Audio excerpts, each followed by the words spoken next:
Nous voyons que les Juifs, de manière quasi générale, considéraient le royaume de Dieu comme une chose terrestre, ayant les principes de ce monde. Ne les blâmons pas sans nous blâmer nous-mêmes. C'est une chose que nous devons combattre. C'est une chose qui se trouve dans nos cœurs. Oh, vous pouvez ne pas attendre, par votre prédication de Christ, qu'un royaume temporel soit établi. Vous ne recherchez pas une couronne littérale et un trône pour vous y asseoir. Il se peut que ce ne soit pas dans votre manière de penser, mais ne sommes-nous pas presque chaque jour de notre vie troublés parce que le Seigneur nous cache tout ce qu'il fait en sevrant nos âmes du désir de voir des choses et de les posséder? N'est-ce pas cela la raison fondamentale de notre état et de nos difficultés? Nous voulons voir, nous désirons posséder.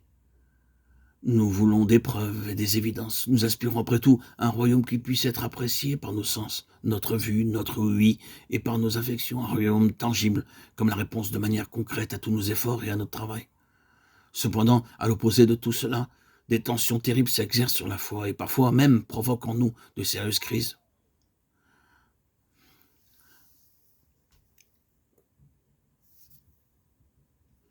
Les Juifs, eux, ne voulaient pas d'un Messie souffrant. Ce n'était pas seulement une affaire nationale, mais surtout une question individuelle. Ils n'ont pas voulu accepter le principe de la croix pour eux-mêmes. Nous remarquons que des individus représentatifs de cette nation sont allés vers le Seigneur Jésus de temps à autre. Ils ont aussi été confrontés au scandale de la croix et sont repartis n'étant pas prêts à accepter cela. Nicodème était très intéressé par le royaume que le Messie devait établir. Il attendait et il s'y préparait pour cela, mais c'est alors que s'est présentée la question de la croix.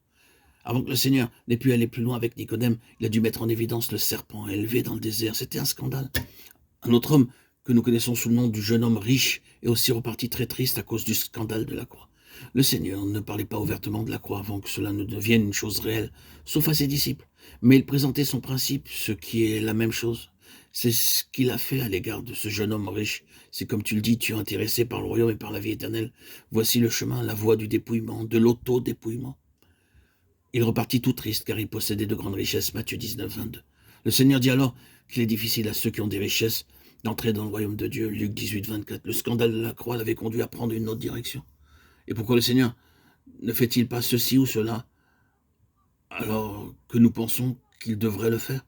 C'est simplement cette âme insatiable qui veut des preuves et des démonstrations. Et c'est pourquoi, s'il y a quelque chose dans l'œuvre chrétienne qui soit grand, impressionnant, avec une grande organisation, avec un grand mouvement de foule, tout ce qui peut être du domaine des choses visibles, de nombreux chrétiens iront après cela. L'ennemi peut entraîner des multitudes en imitant l'œuvre du Seigneur dans le domaine des manifestations et des preuves externes. Nous sommes ici si influençables, nous voulons posséder.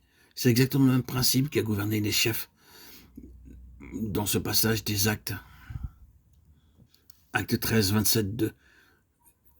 Ces pharisiens n'étaient pas d'accord pour que ce principe de la croix s'applique de cette manière et les dépouillent de tout ce qu'ils étaient en eux-mêmes.